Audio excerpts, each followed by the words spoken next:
Assalamualaikum warahmatullahi wabarakatuh. Apa kabar sana sedonyo? Alamun ngevlog masakan Minang. Ya, ini lagi di PIK.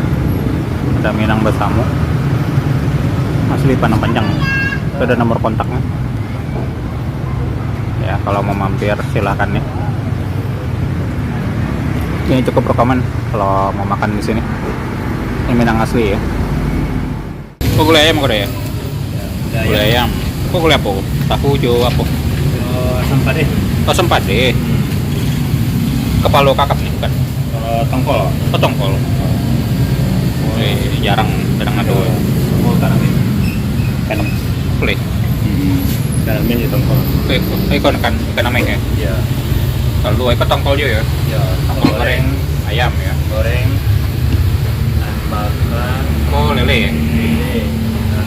Rendang. Ya. Ikan kembung ya. Kalau sore lah itu bang. Tinggal lebih. Kok apa jariang? Iya. Jariang. Iya. Kok ikan apa? Bawal. Kok bawal. Kok bawal aja ya? Ke apa? Nila. Oh, nila goreng. Kok dendeng. Bakar buat. Dendeng. Dendeng, kok nila panggang ya. Bakar. Kok kembung bakar. Iya. Oke deh. Bedel. Kedel ya. Hari lah sore. Jadi lah kabeh ya.